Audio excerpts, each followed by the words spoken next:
సందర్భంగా 92వ జయంతి సందర్భంగా మన భవన్లో ఏర్పాటు చేసుకున్న ఈ కార్యక్రమానికి అధ్యక్షత వహిస్తున్న సోదరులు శాసన మండలి సభ్యులు కవి గాయకులు శ్రీ దేశపతి శ్రీనివాస్ గారు, పెద్దలు శాసన మండలిలో ప్రతిపక్ష నాయకులు శ్రీ సిరికొండ మధుసూనాచారి గారు, గౌరవనీయులు మాజీ మంత్రివర్యులు మన శాసనసభ్యులు సూర్యాపేట పెద్దలు శ్రీ జగదీశ్వర్ రెడ్డి గారు, గౌరవ శాసనసభ్యులు పెద్దలు శ్రీ ముఠా గోపాల్ గారు, గౌరవ మాజీ మంత్రివర్యులు పెద్దలు శ్రీ మహమూద్ గారు, గౌరవ మాజీ మంత్రివర్యులు పెద్దలు శ్రీ సింగిరెడ్డి నిరంజన్ రెడ్డి గారు, గౌరవ శాసన సభ మాజీ సభ్యురాలు మా అక్క శ్రీమతి సునీత మహేందర్ రెడ్డి గారు, శాసన మండలి సభ్యురాలు పెద్దలు శ్రీమతి సురభి వాణీదేవి గారు, గౌరవనీయులు జిల్లా పరిషత్ కరీంనగర్ మాజీ అధ్యక్షురాలు శ్రీమతి తులౌమ గారు, ఊపాలపల్లి మాజీ శాసనసభ్యులు పెద్దలు శ్రీ వెంకటరమణారెడ్డి గారు, గౌరవ పెద్దలు party general secretary Shri RS Praveen Kumar గారు, గౌరవ రాజ్యసభ మాజీ సభ్యులు లింగయ్య యాదవ్ గారు, శాసన మండలి సభ్యులు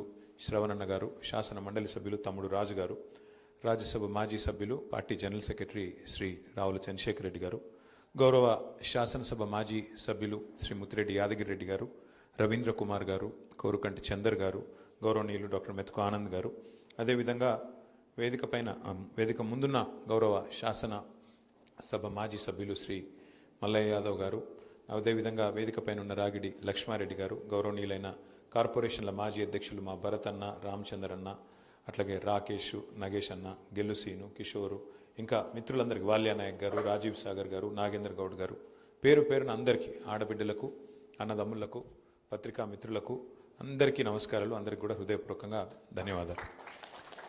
అన్ని ప్రసంగాలు విన్న తర్వాత మరి చాలా జ్ఞాపకాలు, చాలా మనసులో చాలా ఆలోచనలు ఎన్నో ఉన్నప్పటికీ కొంత క్లుప్తంగానే నేను కూడా మాట్లాడే ప్రయత్నం చేస్తాను. పెద్దలు డాక్టర్ బాబాసాహెబ్ అంబేద్కర్ గారి మనవడు, మీ అందరికీ సుపరిచితుడు. ఆనాడు మనం 125 అడుగుల ఎత్తు అంబేద్కర్ విగ్రహాన్ని ప్రతిష్ఠించినప్పుడు ముఖ్య అతిథిగా కేసీఆర్ గారితో పాటు హాజరైన ప్రకాష్ అంబేద్కర్ గారు ఇప్పుడే మన దగ్గర రాబోతూ ఉన్నారు, మన కేసీఆర్ గారి నివాసానికి రాబోతూ ఉన్నారు. కాబట్టి వారిని రిసీవ్ చేసుకునేది కూడా ఉంది. క్లుప్తంగానే అందుకే ప్రసంగించే ప్రయత్నం చేస్తాం.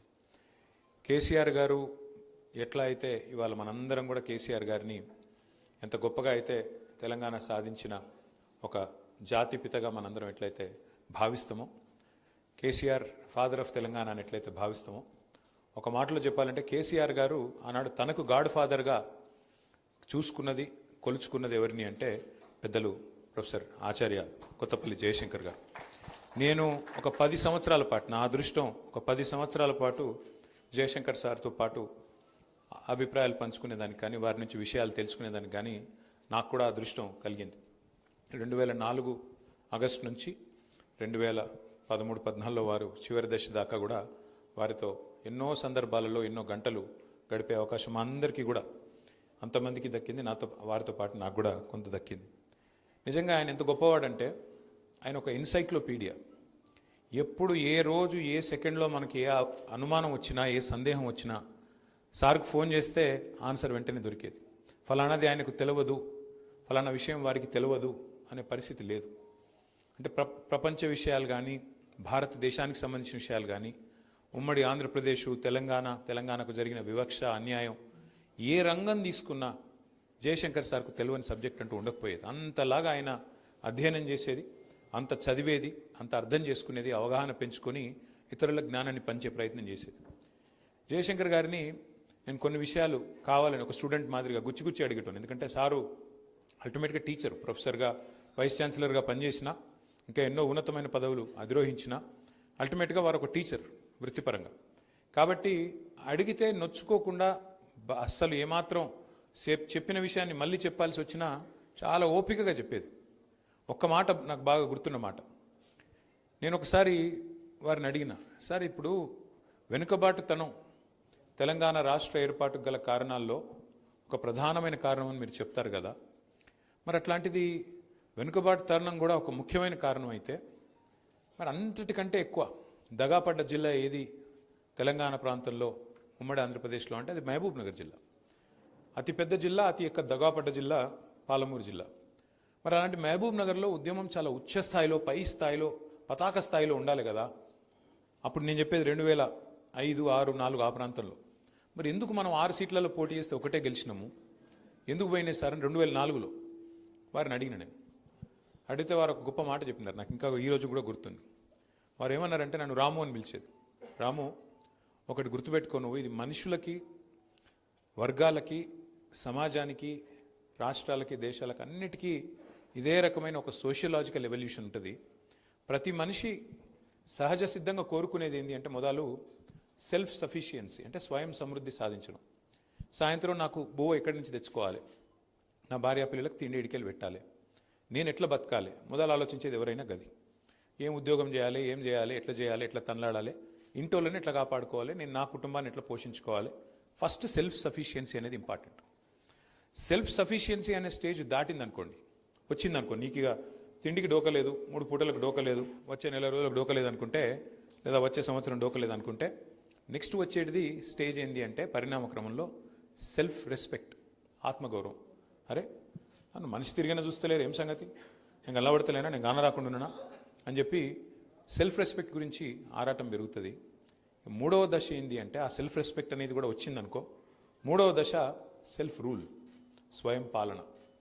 మా రాష్ట్రాన్ని మేము పరిపాలించుకోలేమా, మా ప్రాంతాన్ని మేము పరిపాలించుకోలేమా, మాకేం తెలివి తక్కువ ఉందా, వనరులు తక్కువ ఉన్నాయా, మాకు లీడర్షిప్ కేపబిలిటీస్ లేవా అనే పరిస్థితి వస్తుంది. ఈ 3 దశల్లో మీరు చెప్పిన కరీంనగర్ కానీ వరంగల్ కానీ నీళ్లు రావడం వల్ల, గోదావరి నీళ్ళు రావడం వల్ల వాళ్ళు కొంత ముంగటున్నారు, సెల్ఫ్ సఫిషియన్సీ అనే స్టేజ్ దాటినరు. అందుకే సెల్ఫ్ రెస్పెక్ట్ అనే మూమెంట్లో వాళ్ళు ముంగట ఉన్నారు, వాళ్ళు ముందరవాడి కొట్లాడుతున్నారు. కొద్దిగా అక్కడ నీకు ఎక్కువగానే పడుతుంది రెస్పాన్సు. అదే మహబూబ్ నగర్ ఇంకా సెల్ఫ్ సఫిషియన్సీ కోసం తనలాడుతుంది కదా. వలసల జిల్లా కదా రాము, 14 లక్షల మంది వలస పోతారు ప్రతి సంవత్సరం, సీజన్ టు సీజన్ నడుస్తుంది అక్కడ. వాళ్ళకి ఇప్పటికిప్పుడే నువ్వు ఆత్మగౌరవ జెండా ఎత్తు అంటే తిండికి లేకపోయి నేనేడికెళ్ళి చూడాలంటారు. కాబట్టి గట్లున్నది, అర్థం చేసుకో అని చెప్పిండు. అంటే ఎంత గొప్ప ఆలోచన, ఎంత గొప్ప విశ్లేషణ అంటే, అదే ఇంకెవరినో అడిగితే మీ నాయకత్వం చక్కగా లేదాడా, లేదా ఫలానా చక్కగా లేదు అని చెప్పి ఇట్లా ఎత్తేసినట్టు మాట్లాడతారు. కానీ అర్థవంతంగా, అవగాహనతో అర్థమయ్యేటట్టు చెప్పగలగడం అనేది ఒక ఆర్ట్. డెఫినెట్గా జయశంకర్ సార్కి మించి అంత గొప్పగా చెప్పగలిగిన వాళ్ళు ఇట్లాంటి విషయాలు ఎవరు లేరు. రెండవ మాట ఆయన పదే పదే చెప్పేది, ఉప ఎన్నికలకు కేసీఆర్ గారు ఒకసారి కాదు ఎన్నిసార్లు ఉప ఎన్నికలు వచ్చినాయంటే, ఆ రోజుల్లో ఎన్నిసార్లు రాజీనామా చేసిందంటే తెలంగాణ రాష్ట్ర సమితి అనే పార్టీ పెట్టిన తర్వాత కేసీఆర్ గారు, మీకు తెలుసు తెలంగాణ రాష్ట్ర సమితి అనే పార్టీ పుట్టడమే పదవీ త్యాగంతో పుట్టింది. డిప్యూటీ స్పీకర్ పదవికి, శాసనసభ్యత్వానికి రాజీనామా చేసి ఉప ఎన్నికను అనివార్యం చేసి ఉప ఎన్నికను ఆహ్వానించి అందులోంచి ప్రజాశక్తిని దేశం మొత్తానికి చూపెట్టింది కేసీఆర్ గారి నాయకత్వం. కానీ రాజీనామాలు రిపీటెడ్గా అవుతూ ఉన్నాయి. 2006లో, 2008లో అయినప్పుడు నేను అడిగిన సార్ని, సార్ రెండోసారి ముఖ్యంగా 2008లో రాజీనామా చేసినప్పుడు కేసీఆర్ గారు, నేను జయశంకర్ సార్తో కొద్దిసేపు వాదం పెట్టుకున్నా. మళ్ళీ ఎందుకు రాజీనామా చేయాలి సార్, మొన్ననే చేస్తాం కదా 2006లో, సార్ ఎందుకు చేయాలి కేసీఆర్ సారు అన్న. అంటే ఆయన గొప్ప మాట అన్నాడు, గుర్తుపెట్టుకో రాము, ఉద్యమానికి 3 పార్శ్వాలు ఉంటాయి. మొదటి పార్శ్వం సెన్సిటైజేషన్, భావజాల వ్యాప్తి. అది నిరంతరం జరుగుతూ ఉండాలి. భావజాల వ్యాప్తి అంటే తెలంగాణకు జరుగుతున్న అన్యాయం పట్ల చర్చ జరుగుతూ ఉండాలి. రెండవ దశ, రెండవ పార్శ్వం యాజిటేషన్, ఆందోళనాపథం. ఎప్పుడు సందర్భం వస్తే ఎప్పుడైనా, ఇప్పుడు ఉదాహరణ కిందాక పెద్దలు చెప్పినట్టు నిరంజన్ రెడ్డి గారు, నాగార్జున సాగర్ ఎడమ కాలువ మీదనేమో లిఫ్టులు మన రైతులు మెయింటైన్ చేయాలి, కుడి కాలువ మీద మాత్రం ప్రభుత్వం మెయింటైన్ చేయాల్సి వస్తుంది అన్నప్పుడు కోదాడ నుంచి హాలియా దాకా ఆ రోజు కేసీఆర్ గారు పాదయాత్ర చేయడం జరిగింది. సో అట్లా ఆందోళన పదంలో ప్రయాణం చేయడం. ఆర్డీఎస్లో అన్యాయం జరుగుతున్నది, మనకు నీళ్లు రావడం లేదన్నప్పుడు నడిగడ్డలో ఆ రోజు జోగులాంబ నుంచి కింద గద్వాల దాకా కేసీఆర్ గారు పాదయాత్ర చేసినారు. 2001-2 నేను చెప్పేది. అట్లా ఆందోళన పదంలో పోవాల్సి వచ్చినప్పుడు పోవాలి. మూడవది democratisation, sensitisation, agitation, democratisation. Democratisation అంటే ఏంటి? ఈ ఆందోళనని, ఈ భావజాల వ్యాప్తిని అల్టిమేట్గా ఒక రాజకీయ శక్తిగా మలిచి, ఓట్ల రూపంలో మలిచి, సీట్ల రూపంలో మలిచి, ఆ సీట్ల ద్వారా యాచించి కాదు శాసించి ఢిల్లీ మెడలు వంచి తెలంగాణ తెచ్చుకోవాలి. ఇది కేసీఆర్ గారికి ఆయన నూరి పోసిన ఒక ఉద్యమ పంద. అంటే ఇవాళ చూస్తూ ఉంటాం, చూడండి, ఢిల్లీలో 75 సార్లు మన ముఖ్యమంత్రి రేవంత్ రెడ్డి ముఖ్యమంత్రి అయిన తర్వాత ఇది 75వ ఈరోజు ఢిల్లీలో ఉన్నాడు. ఆయన ముఖ్యమంత్రి అయి 32 నెలలు కాలే, ఎల్లుండితోనో రేపటితోనో 32 నెలలు అవుతుంది. కానీ 13 రోజులకు ఒకసారి ఢిల్లీ పోతాడు, 2-3 రోజులు ఆడు ఉంటాడు, దేహి దేహి దేహి అని ఈరోజు అక్కడ యాచిస్తూ ఉన్నాడు. వాళ్ళకి మరి యాచిస్తున్నాడో వాళ్ళకి ఇచ్చొస్తున్నాడో కానీ మొత్తానికైతే ఢిల్లీ పోవడం అంటే ఢిల్లీ వాళ్ళ ముందు యాచించి, ఢిల్లీ ముందు గులాంగిరి చేసి, జయశంకర్ సార్ కోరుకున్నది ఇదే. ఏమన్నాడు ఆయన? ఢిల్లీకి సామంతులు ఉండొద్దు, స్వతంత్రులు ఉండాలి. ఎన్నటికైనా స్వీయ రాజకీయ అస్తిత్వమే తెలంగాణకు శ్రీరామ రక్ష. తెలంగాణ కోసం ఒక స్వీయ రాజకీయ అస్తిత్వ పతాక ఉండాలి. ఎన్నటికైనా తెలంగాణ కోసం ఎలాంటి రాజీ లేకుండా, ఎవరితోని కాంప్రమైజ్ కాకుండా, గొంతు విప్పితే గర్జించే విధంగా ఓ సింహంలాగా గర్జించే గొంతు ఓ కేసీఆర్ తీరుగా ఉండాలి, ఉండి తీరాలి. అందుకే కాంగ్రెస్లో కలవద్దు అని గట్టిగా వాదించిన నాయకుడు, వాదించిన మహానుభావుడు ప్రొఫెసర్ జయశంకర్ గారు. ఎందుకంటే ఆయన నమ్మిండు బలంగా. ఎట్టి పనికైనా మట్టి పనికైనా మనోళ్ళు చెప్తారు పెద్దోళ్ళు, ఇంటోడే ఉండాలి అని. జయశంకర్ గారు నమ్మింది ఏంటంటే ఎట్టి పనికైనా మట్టి పనికైనా తెలంగాణోడు ఉంటే పని అవుతుంది, కానీ మళ్ళీ ఢిల్లీ ఓడి చెప్పినట్టు తలాడించేటోడు గంగెద్దు లెక్క డూడు బసవన్న లెక్క ఉండటంతో ఏమి కాదు అని. అందుకే ఇవాళ తెలంగాణ ప్రజలు ఆలోచన చేయాలి. మొన్న మీరు చూసింటారు, హరీష్ రావు గారు ఒక ప్రెస్ మీట్ వివరంగా పెట్టినారు. సోదరులు సోషల్ మీడియాలో కూడా పెడతా ఉన్నారు. ఎట్లా మళ్ళీ తెలంగాణకు నీళ్లలో అన్యాయం చేసే ప్రయత్నం జరుగుతున్నది, ఎట్లా తెలంగాణ వాటాని మళ్ళీ ఒక్కసారి తెలంగాణ ప్రాజెక్టులను రద్దు చేయమని గోదావరి రివర్ మేనేజ్మెంట్ బోర్డు మీటింగ్లో తెలంగాణకు సంబంధించిన 7 ప్రాజెక్టులు రద్దు చేయమని ఇవాళ తమ ఆధీనంలో తమ చెప్పు చేతల్లో ఉన్న కేంద్ర ప్రభుత్వాన్ని ఎట్లా ఆంధ్రప్రదేశ్ ప్రభుత్వం ఇవాళ ఆడిస్తున్నదో నిన్న వివరంగా హరీష్ రావు గారు చెప్తే మన వాళ్ళందరూ ఇవాళ నేను చూస్తూ ఉంటే ఉదయం పేపర్లో కానీ టీవీలో కానీ బ్రహ్మాండంగా మన వాళ్ళు కూడా మళ్ళీ ఒక్కసారి, అంటే ఢిల్లీ పార్టీల చేతుల్లో మళ్ళీ తెలంగాణ ఎట్లా తల్లడిల్లుతున్నదో ఒకసారి అర్థం చేసుకోవాల్సిన బాధ్యత మనందరి మీద ఉన్నది. ఎందుకంటే ఢిల్లీ పార్టీల చేతుల్లో జుట్టు అల్టిమేట్గా ఎవరి చేతులు ఉంటే వాడు ఆడిచ్చినట్టు ఆడతారు వాళ్ళు. అదే తెలంగాణకు నికార్సుగా తెలంగాణ కోసమే పుట్టిన పార్టీ, తెలంగాణ కోసమే అల్టిమేట్గా ప్రాణాన్ని పనిపెట్టడానికి సైతం, పనంగా పెట్టడానికి సైతం మరి వెనకాడకుండా నడిపించిన నాయకుడు ఉంటే ఆ పరిస్థితి ఉంటుందా? ఇవాళ పార్లమెంట్లో, భారత పార్లమెంట్లో, లోక్సభలో ఒక బీజేపీ ఎంపీ లేచి తెలంగాణ ఏర్పాటును పాకిస్తాన్ ఏర్పాటుతో పోలిస్తే ఒక్కడన్నా మాట్లాడిండా లోక్సభలో? ఒక్క కాంగ్రెస్ వాడు, ఒక్క బీజేపీ ఎంపీ ఒక్కనికన్నా రేషం ఉన్నదా? అదే అక్కడ గులాబీ జెండా కప్పుకున్న మన ఎంపీలుంటే పోయి గల్లవట్టకపోదురు ఏం మాట్లాడుతున్నారో నా కొడకాని. ఒక గది తెలంగాణ గురించి జయశంకర్ సార్ శాసించి సాధించాలన్నది గది. ఆయన ఆలోచించింది, ఆయన కోరుకున్నది గది. కానీ ఇవాళ దురదృష్టం మళ్ళీ ఒకసారి తెలంగాణ చివరికి మళ్ళీ ఇంత సాధించి భౌగోళిక తెలంగాణ సాధించుకున్నా మళ్ళీ తిరిగి సామంతులుగా బతకాల్సిన పరిస్థితిని, ఢిల్లీకి కప్పం కట్టుకుంటేనే బతికే ముఖ్యమంత్రులు, ఢిల్లీ చుట్టూ చిప్ప పట్టుకుని తిరిగే మరి అసమర్థ నాయకులు, వీళ్ళ వల్ల మళ్ళీ తెలంగాణ ప్రజలు కూడా తల్లడిల్లిపోయే పరిస్థితి వచ్చింది. ఇంకొక మాట కూడా మీకు ఈ సందర్భంగా నేను చెప్పాలి. ఇవాళ ఉదయం నేను ఒక ఫోటో పెట్టిన సోషల్ మీడియాలో. నాకు ఆ ఒక ఉత్కృష్టమైన సందర్భంలో ఒక మహా అనుభూతి అది. నవంబర్ 29 కేసీఆర్ గారు దీక్షకు దిగిన రోజు 2009. కరీంనగర్ నుంచి బయలుదేరి సిద్దిపేటకు పోవాలి. పోయి అక్కడ కేసీఆర్ గారు ఆమరణ దీక్షకు కూర్చోవాలి. కేసీఆర్ సచ్చుడో తెలంగాణ వచ్చుడో, కేసీఆర్ శవయాత్రన తెలంగాణ జైత్రయాత్రన, అంతటి తెగింపు ప్రదర్శించిన ఒక మహా అద్భుతమైన సందర్భం అది.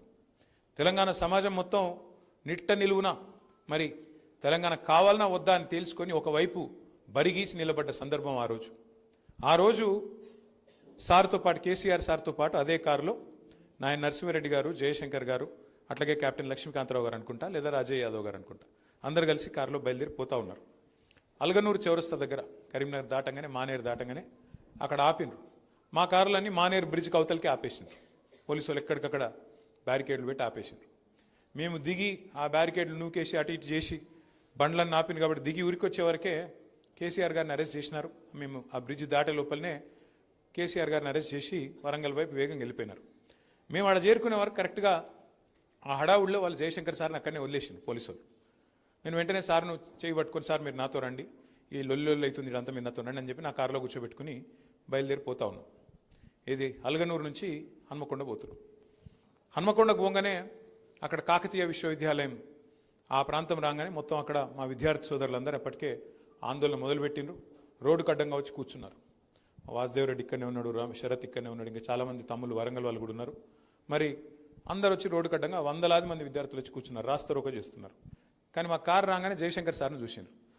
సార్ కారు వచ్చింది, సార్ను పోనీ అంటే నేను చెప్పిన సార్ మీరు వండి సార్, నేను వస్తాను, నేను వీళ్ళతో కూర్చుంటా అని చెప్పి సార్ను పంపించి నేను వాళ్ళతో కూర్చున్నాడు. కూర్చోగానే కొద్దిసేపటికి అరెస్ట్ చేసిండ్రు. ఒక 20-25 నిమిషాలు అరెస్ట్ చేసిండ్రు. అందరినీ వ్యాన్లో నూకిండ్రు, డీసీఎం వ్యాన్లో నూకి చలో లేజావు ఇంకో అన్నారు. పోతున్నాం ఇక కరెక్ట్గా జయశంకర్ సార్ ఇంటికి వెళ్ళిపోయింది. హన్మకొండ చౌరస్తాలో వారి ఇల్లు. ఆడ పోగానే మా అదృష్టానికి ముంగడ బాగా అక్కడ కూడా ధర్నా అవుతుంది. మళ్ళీ హన్మకొండ చౌరస్తా అక్కడ పెద్ద ధర్నా రాస్తారు. మొత్తం ఎక్కడోళ్ళు అక్కడ కూర్చున్నారు. కూర్చోగానే బండి ఆగిపోయింది. ఆగిపోగానే మేము మొన్న పిల్లలు కదా ఢిల్లీలో బండ్లు ఎక్కుడు వాళ్ళ దుంకుడు కిందికి. మేము కూడా అదే పని చేసినాం. ఆయన బండి ఆగింది, ట్రాఫిక్లో దుంకి డైరెక్ట్గా అందరం ఉరుక్కుంటూ జయశంకర్ సార్ ఇంటికి వెళ్ళిపోయాను. ఇంటికి వెళ్ళిపోయి కూర్చున్నాం. ఈరోజు నేను పెట్టిన ఫోటో ఆ రోజుది. జయశంకర్ సార్తో కూర్చొని సార్ ఇంట్లో అక్కడే కూర్చున్న ఆ ఫోటో. కూర్చొని ఒక 2-3 గంటలు ఆన్నే కూర్చున్నాం మాట్లాడుకుంటూ. ఏం చేయాలి సార్ ఇప్పుడు ఇట్లా ఏంది అని మాట్లాడుతుంటే ఈ లోపల పోలీసు వాళ్ళందరూ వచ్చింది. ఒక 100 మంది వచ్చారు.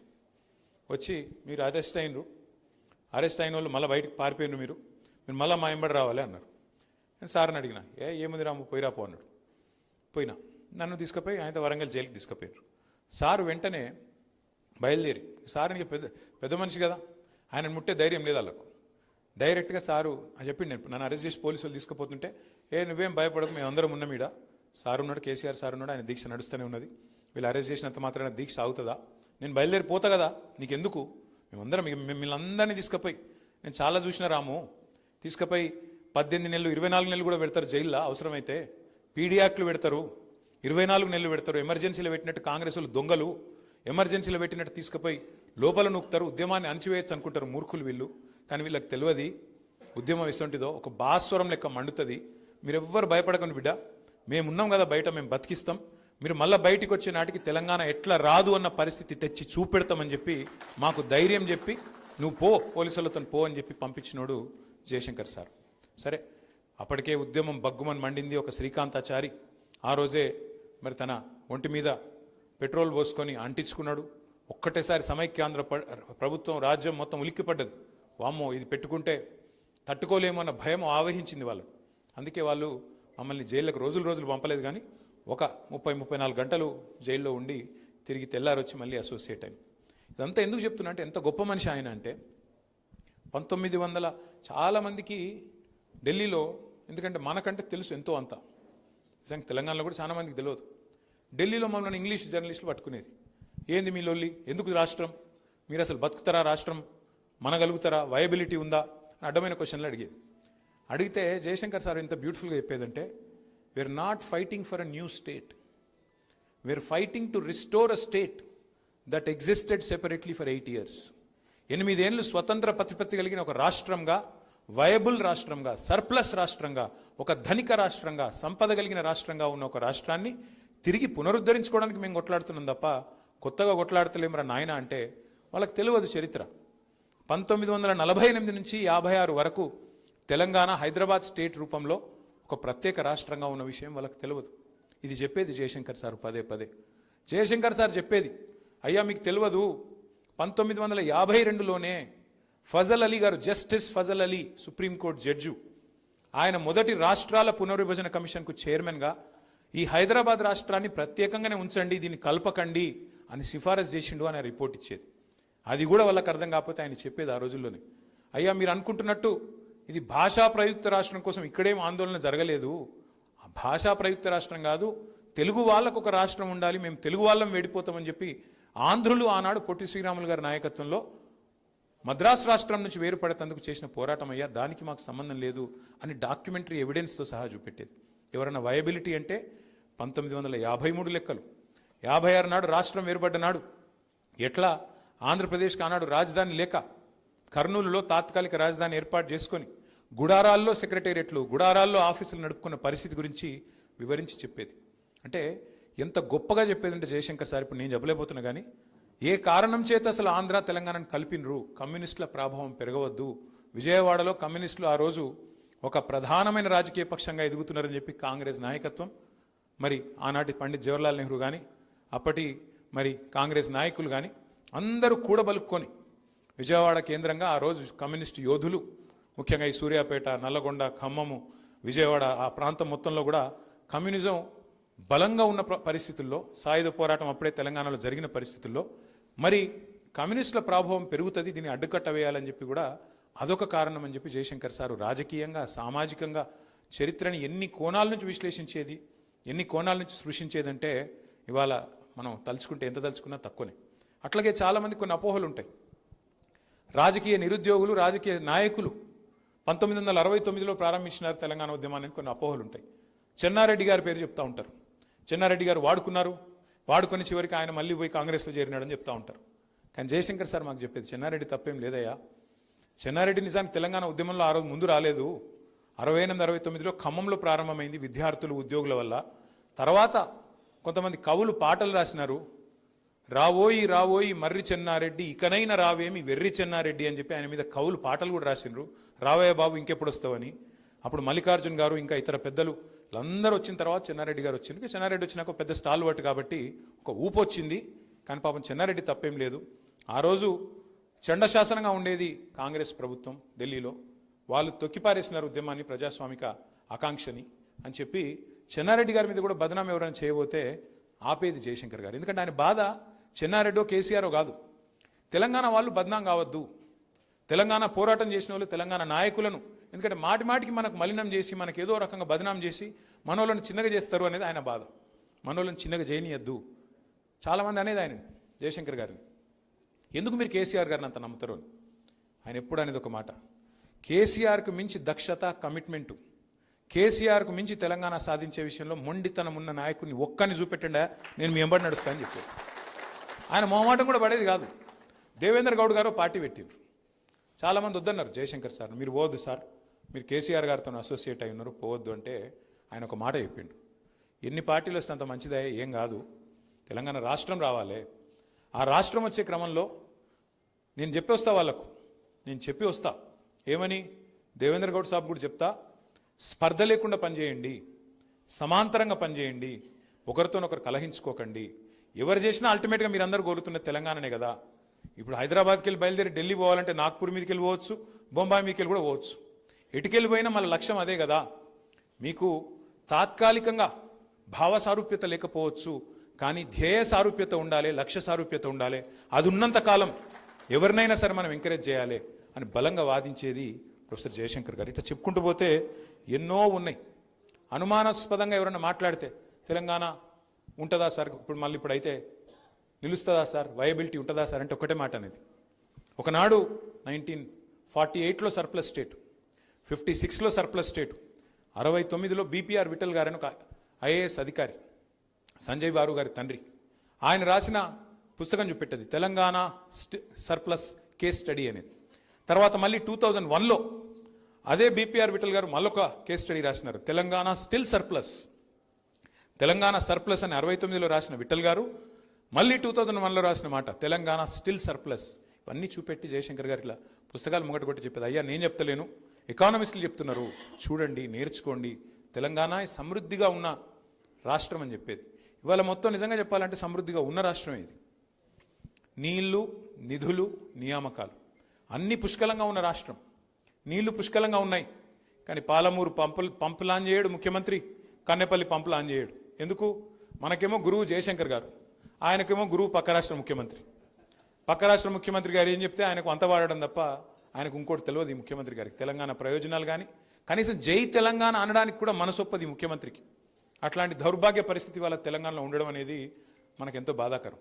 రెండవది నిధులు మొత్తం ఢిల్లీకి ఇచ్చి రావడమే కదా. తెచ్చిందేముంది? మీరు ఢిల్లీకి 75 సార్లు పోయి ఏమీ లేదు. పైగా ఇంకా మీదికి భావదారిద్రపు మాటలు, చాలా దిక్కుమాలిన మాటలు, తెలంగాణ దివాలా తీసిన రాష్ట్రం అని చెప్పి దివాలా కోరు మాటలు. అందుకే జయశంకర్ సారు ఒకసారి ఇప్పుడు మళ్ళీ తిరిగి వస్తే ఇలాంటి సన్నాసులకు పాఠాలు చెప్తే బాగుండేమో అని అప్పుడప్పుడు అనిపిస్తుంది. ఇక్కడ మనం ఎన్ని చెప్పినా ఇవాళ చెవిటోని ముంగట శంఖం ఊదినట్టు అవుతున్నది. ఎన్ని చెప్పినా కేంద్ర ప్రభుత్వం స్పష్టంగా పార్లమెంట్లో చెప్పినా, అయ్యో అప్పులు చేయలేదురా కేసీఆర్, నువ్వు తప్పుడు మాటలు మాట్లాడుతున్నావు అని చెప్తే కూడా ఇవాళ చెవిటోడు ముందు శంఖం ఊదినట్టు. 3,50,000 కోట్ల అప్పులు కేసీఆర్ దిగిపోయినాడు. మొత్తం కేసీఆర్ ప్రభుత్వం చేసిన అప్పు 2,80,000 కోట్లేరా నాయన అని కేంద్ర ప్రభుత్వం ఆర్బీఐ లెక్కల ఆధారంగా చెప్తే కూడా కాదు 8,15,000, 9,00,000, 12,00,000, నోటికి ఎంత వస్తే అంత సొల్లు పురాణం. అందుకే అప్పుడప్పుడు అనిపిస్తుంది ఇట్లాంటి సన్నాసులకు జయశంకర్ సార్ ట్యూషన్ చెప్తే కనీసం సిగ్గు తెచ్చుకుంటుండే కొద్దిగా అని అప్పుడప్పుడు అనిపిస్తుంది. ఇక కొంతమందిగా సిగ్గుమాలిన మాటలు మా జగదీష్ అని కరెక్ట్గా చెప్పిండు. నిన్నగాక మన ముఖ్యమంత్రి అంటాడు తెలంగాణలో అంటే ఇద్దరే మేధావులట. ఒక ఆయనట జైపాల్ రెడ్డి అట, జీవితం అయినట్టు జై తెలంగాణ అని జైపాల్ రెడ్డి మేధావట, ఇంకొక ఆయన కేశవరావు అట. ఇక గది పరిస్థితి ఇవ్వాలి. మరి జయశంకర్ ఎడవాయే, విద్యాసాగర్ రావు ఎడవాయే, ఎంతమంది ఉన్నారు మేధావులు? ఒకరికి ఇద్దరు కాదు కదా బుద్ధిజీవులు, ఎంతో మంది ఉన్నారు. పోనీ మా ఊళ్ళ పేర్లు చెప్పకపోతే అందుకు నీకు మనసు ఒప్పకపోదు. మరి కోదండరాంకి ఏమైంది? ఆయన నీతోనే ఉన్నాడు కదా, ఆయన పేరైనా చెప్పకపోతే ఇప్పుడు ఆయన చెప్పుకోవట్టే ఏం కావాలి ఇప్పుడు కోదండరాం గారు? ఇంకా వేరే వాళ్ళు సెల్ఫ్ స్టైల్డ్ ఇంటెలెక్చువల్స్ వాళ్ళేం కావాలి? అంటే ఇంత భావదారిద్ర్యం పనికిరాదు ముఖ్యమంత్రి గారు. తెలంగాణ వాళ్ళ గొప్పతనాన్ని కూడా గుర్తించడానికి, గౌరవించడానికి సంస్కారం నీకు లేకపోతే నువ్వెట్లా ముఖ్యమంత్రి అవుతావు? తెలంగాణ సమాజానికి బాధ ఎక్కడ అనిపిస్తుంది అంటే నియామకాలు పిల్లలు కొట్లాడుతూ ఉన్నారు ఇవాళ. ఆ రోజు కేసీఆర్ గారి ప్రభుత్వం 2,32,000 ఉద్యోగ నియామక పత్రాలకు నోటిఫికేషన్ ఇచ్చి, నియామకాలకు నోటిఫికేషన్ ఇచ్చి 1,60,000 ఉద్యోగాలకు నియామక పత్రాలు కూడా ఇచ్చింది. కానీ బదనాం ఎట్లుంటుందంటే ఇవాళ రేపు ప్రపంచం ఎట్లా తయారైందంటే సోషల్ మీడియా వచ్చినాక నిజం కడప దాటే లోపల అబద్ధం అంగిలాగేసుకుని ఊరంతా తిరిగి వస్తుంది. అట్లా అయిపోయింది. ఉద్యోగాలు ఇయ్యలే అని చెప్పి మొత్తం పిల్లగాన్ని రెచ్చగొట్టిండ్రు. 2 ఉద్యోగాలు ఊడగొట్టుండ్రి. కేసీఆర్, కేటీఆర్ ఇద్దరు ఉద్యోగం ఊడగొట్టుర్రి. మీకు మొదటి సంవత్సరంలో 2 లక్షల ఉద్యోగాలు ఇస్తా అని చెప్పి ఆశ పెట్టిపోయిండు అశోక్ నగర్లో రాహుల్ గాంధీ. ఇవాళ మరి ముఖ్యమంత్రి గారు చెప్పాలా, రాహుల్ గాంధీ చెప్పాలా? ఎందుకు ఇస్తలేవు మరి ఉద్యోగాలు? ఇప్పటి వరకు 2.5 సంవత్సరాలు అయిపోతే 10,000 ఉద్యోగాలు కూడా ఇవ్వలేకపోయింది ఈ ప్రభుత్వం. వాళ్ళని జయశంకర్ సార్ చూస్తలేడు అనుకుంటున్నారు. ఇదాన్ని నీళ్లు, నిధులు, నియామకాలు సమృద్ధిగా ఉన్నా, అంగట్లో అన్నీ ఉన్నా అల్లుడి నోట్లో శని అన్నట్టు ముఖ్యమంత్రి కాంగ్రెస్ వాడు కావడం, కాంగ్రెస్ అనే ముదనష్టపు పార్టీ, దేశమంతా వదిలించుకున్న దరిద్రం కాంగ్రెస్. కానీ మనోళ్ళు తెచ్చి ఆయనతో పొరపాటున నెత్తి మీద రుద్దుకున్నారు. మరి ఆ దరిద్రానికి జయశంకర్ సార్ ఎప్పుడు చెప్పేది కాంగ్రెస్ గురించి, తెలంగాణకు నెంబర్ 1 విలన్, తెలంగాణకు శాశ్వత శత్రువు కాంగ్రెస్ అనే మాట నేనో లేకపోతే ఇంకొకరో చెప్పడం కాదు, జయశంకర్ సార్ నొక్కి వక్కానించేది. ఒక తరం కాదయ్యా, 3 తరాలను ముంచిండ్రు వీళ్ళు, దుర్మార్గులు వీళ్ళు. జవహర్లాల్ నెహ్రూ టు సోనియా గాంధీ దుర్మార్గులు, ఈ పార్టీ దుర్మార్గ పార్టీ అని చెప్పి పదే మాకు నూరిపోసింది జయశంకర్ గారు. అందుకే వారి ఆశయ సాధన కోసం, తిరిగి తెలంగాణను పట్టాలెక్కించడం కోసం, వారి మానస పుత్రిక అయిన తెలంగాణను మళ్ళీ తిరిగి తెలంగాణ సాధించిన నాయకుడు కేసీఆర్ గారి చేతిలో పెట్టడం కోసం మనందరం కష్టపడడమే జయశంకర్ సార్కు మనం ఇచ్చే నిజమైన నివాళి, వారికి మనం ఇచ్చే నిజమైన గౌరవం అవుతుందని చెప్పి కూడా మళ్ళీ ఒకసారి తెలియజేసుకుంటూ, నాకు ఇంకా కొంతమంది సీనియర్లందరికీ నేరుగా